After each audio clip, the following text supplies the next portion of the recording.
បកស្រាយអំពីកំណើតនាគរាជកំណើតនាគរាជមិនមែនជាកំណើតសត្វទេរឆានគឺជាកំណើតទេវតាទោះបីប្រែក្រឡាភេទធ្វើជារូបរាងសត្វទេរឆានក៏ដោយក៏នៅតែជាទេវតាដែលមានវិមានរស់នៅក្នុងពិភពអាថ៌កំបាំងបំផុតហើយជាទេវតាពិតប្រាកដដែលមានរូបរាងគឺខ្លួនដូចជាមនុស្សដែលទ្រទ្រង់ប្រដាប់កាយពាក់ដោយគ្រឿងអលង្ការគឺមាសពេជ្រប្រាក់កែវកងដែលមានពន្លឺភ្លឺឆ្អិនឆ្អៅកំណើតជានាគរាជមានផៅពងញាតិសន្តានច្រើននិងមានភោគៈទ្រព្យសម្បត្តិច្រើននិងមានអាយុជាទេវតាដ៏វែងដែលកើតឡើងដោយកម្លាំងបុណ្យកុសលដែលខ្លួនបានធ្វើក្នុងជាតិជាមនុស្សពាក្យថានាគរាជគឺប្រែថាប្រសើរព្រោះប្រសើរដោយសម្បូរញាតិមិត្តផៅពងសន្តានច្រើនផងនិងសម្បូរទ្រព្យសម្បត្តិមាសពេជ្រប្រាក់កែវកងដ៏មានតម្លៃខ្ពង់ខ្ពស់បំផុតច្រើនផងប្រសើរដោយមានសិទ្ធិអាច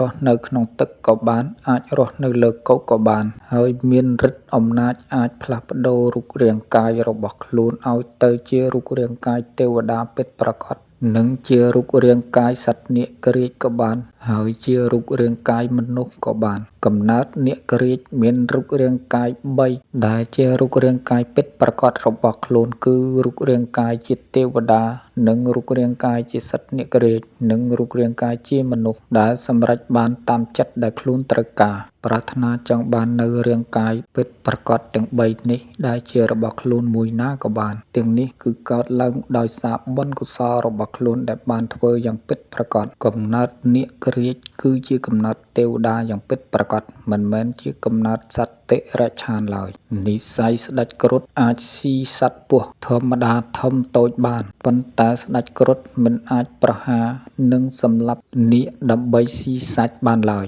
ព្រោះថាកំណើតនាគគឺជាកំណើតទេវតាពិតប្រាកដដែលកើតឡើងដោយផលបុណ្យកុសលរបស់ខ្លួនដែលបានធ្វើទុកក្នុងការពីមុនមកទើបបាននាំឲ្យកើតជាកំណើតនាគដែលប្រែថាប្រសើរព្រោះមានកែវត្បូងពេជ្រពាក់នៅនឹងកដែលមានឫទ្ធិតេជះបារមី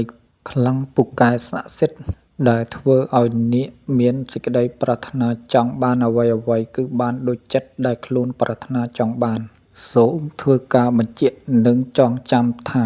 កំណើតនាគគឺជាកំណើតទេវតាដែលកើតដោយផលបុណ្យកុសលដែលខ្លួនបានធ្វើកាលនៅជាមនុស្សយ៉ាងពិតប្រាកដដែលមិនមែនជាកំណើតសត្វតិរច្ឆានឡើយទើបហៅថានាគប្រែថាប្រសើរដោយសម្បត្តិទាំង7ប្រការគឺមានរូបកាយ3ជាកម្មសិទ្ធិរបស់ខ្លួនគឺរូបកាយមនុស្សរូបកាយជាសត្វនាគរូបកាយជាទេវតាហើយនឹងមានសិទ្ធិអាចរស់នៅក្នុងទឹកក៏បានអាចរស់នៅលើគោកក៏បានហើយនឹងមានផៅពងញាតិមិត្តច្រើនហើយនឹងមានភោគៈទ្រព្យសម្បត្តិដែលសម្បូរទៅដោយរតនៈផ្សេងគឺមាសពេជ្រប្រាក់កែវកងដែលសុទ្ធតែជាវត្ថុដែលមាន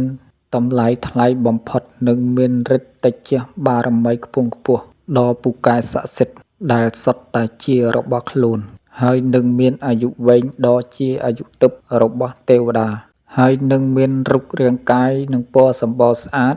ល្អល្អះហើយនឹងមានឫទ្ធិតេជះបារមីដ៏ពូកែអាចប្របាំងកាយហោះហើរនឹងជ្រែកដីនិងអាចប្រាថ្នាតាមចិត្តខ្លួនប្រាថ្នាចង់បានអ្វីៗបានដូចចិត្តខ្លួនប្រាថ្នានោះឯងទើបហៅថានាគប្រែថាប្រសើរដូច្នេះឯងព្រោះហេតុដូចនេះកំណើតនាគគឺជាកំណើតនៃទេវតាយ៉ាងពិតប្រាកដ